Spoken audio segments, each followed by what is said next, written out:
On aimerait bien vous poser une question, monsieur Depardieu.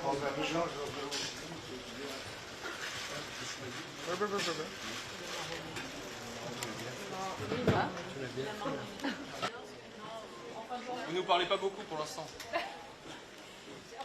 Eh ben, elle a très bien réagi, puisque à partir du moment où il l'a traitée de menteuse, elle a refusé de lui répondre. Ma cliente n'est pas une menteuse. Mais en revanche, je tiens à préciser qu'il y a effectivement énormément de mensonges dans cette audience, mais ils ne sont pas de notre côté. Ma cliente, comme une femme exceptionnelle, très solide, constante, et elle a été quelqu'un dont je suis très fière parce que c'est très compliqué. Il faut quand même que vous ayez ça en tête. S'il y a une chose à avoir en tête, c'est que la violence de ce que sont en train de subir les parties civiles est exceptionnelle et que contrairement à ce qu'on a pu entendre à un moment donné quand quelqu'un a dit c'est la défense, non, ce n'est pas la défense. C'est pas une pratique de défense. Ça n'est pas ça la défense. Je suis très à l'aise pour le dire puisque je suis moi-même également avocate de la défense. C'est pas ça. Ça, c'est pas un travail d'avocat. Vous dites, sinon je m'approche, c'est 800. Vous n'êtes pas sur la croix. À partir de ce moment-là, je n'ai rien à vous dire et je ne vais pas définir.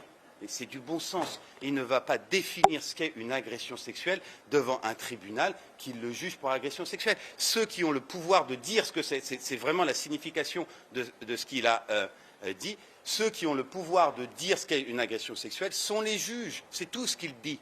Il dit, moi je vous donne ma version et vous déciderez si c'est une agression sexuelle ou pas. Il considère que ça n'en est pas.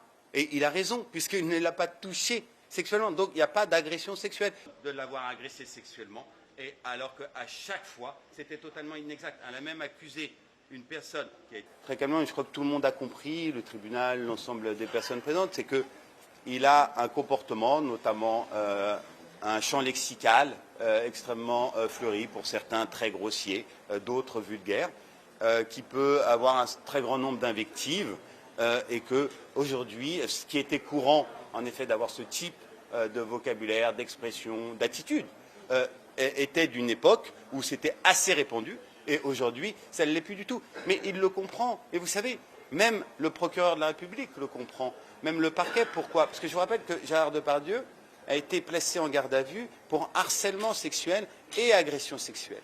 Et c'est-à-dire que le parquet avait considéré que le fait d'employer autant d'expressions graveleuses, grivoises, injurieuses, pouvait constituer une infraction. Sauf que le parquet, c'est lui qui a renoncé à juger, donc à renvoyer M. Depardieu pour des faits de harcèlement sexuel.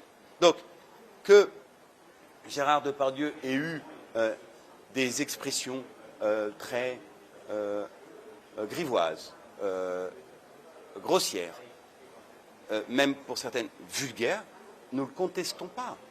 Mais ce n'est pas une agression sexuelle.